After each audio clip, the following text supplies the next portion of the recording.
조선민주주의인민공화국, 조선민주주의인민공화국, 인민군, 인민, 조선인민공화국? 뭔가 딱 북한스러운 인민이라는 말 많이 들어봤지. 우리는 국민, 국군이라고 하는데 북한은 왜 인민이라는 말을 쓸까? 이걸 설명하기 위해서는 북한의 사상을 먼저 알아봐야 되거든. 북한 하면 들어본 적 있지. 사회주의, 공산주의. 어디서 많이 들어봤지만 아마 이 차이가 뭔지는 헷갈려하는 사람들이 많을 거야. 18세기 유럽에서 산업혁명과 자유주의 혁명이 발생하게 되면서 유럽 국가의 봉건적 기본체제를 무너뜨렸다는 건 한 번쯤 들어봤을 거야. 하지만 19세기 초반 자본주의, 자유주의가 주류가 되면서 문제점이 드러나기 시작했지. 빈익빈 부익부, 자본가들의 배만 불러가고 노동자들은 하루에 14시간이 넘는 노동을 해도 끼니도 제대로 못 챙기는 상황이 발생했어. 이러한 문제점들을 해결하기 위해서 당시 로버트 오웬, 생시생, 샤를 프리에 같은 사상가들이 사회주의라는 사상을 본격적으로 주장하기 시작했지.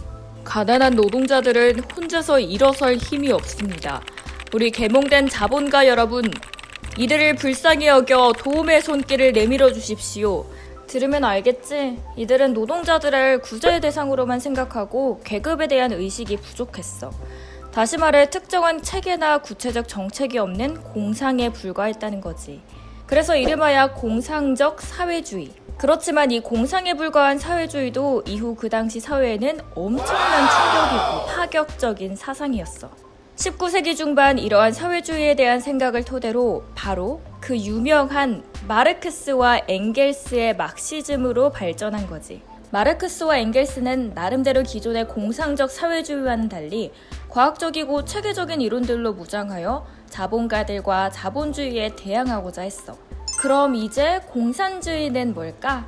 마르크스와 엥겔스가 공산당 선언에서 자신들을 사회주의가 아닌 공산주의라고 서술했어. 공산주의는 자본주의가 붕괴할 수밖에 없는 상황에서 노동자 계급의 혁명, 즉 프롤레타리아 혁명이 일어나야 한다고 주장해. 그리고 반항하려는 자본가들을 막기 위해 이 프롤레타리아 계급 전체가 국가를 지배하는 체제가 이루어져야 하며 이후 노동자들의 생산성과 윤리의식도 점차 올라가 누군가의 통제도 가난도 국가도 없는 사회가 펼쳐질 것이라는 사상이야. 즉 막시즘에 따르면 국가도 사라져야 될 개념이라는 거지. 공산주의 사회로 가는 과도기적 형태야. 궁극적으로는 국가도 없어지고 사회로 가자는 거지. 그런데 사실 현대사회에 와서는 사회주의와 공산주의에 대한 구분은 흐릿해. 실제로 GDH 코올 같은 학자도 사회주의에 관해 정의를 내리는 것은 불가능하다고 계속 지적하기도 했어. 현대에 와서 사회주의와 공산주의는 첫째, 방금 설명했듯 사회주의 안에 공산주의라는 개념이 존재하는데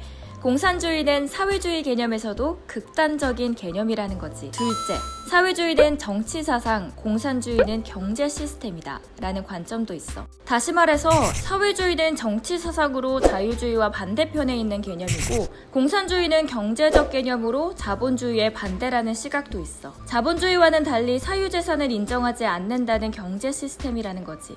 뭐 주절주절 설명을 해왔는데 이야기들을 들은 사람이라면 왜 북한은 국군, 국민이라는 말을 안 쓰고 인민, 인민군이라고 말을 쓸까라는 것에 대한 대답을 찾았을 거라 생각해. 공산주의를 표방하고 있는 북한은 국가라는 개념을 궁극적으로 지향하고 있지 않기 때문에 국가라는 개념이 없다는 거. 이제 다들 알겠지? 그럼 이게 조금 도움이 됐었으면 좋겠다. 다음 시간에 만나. 안녕.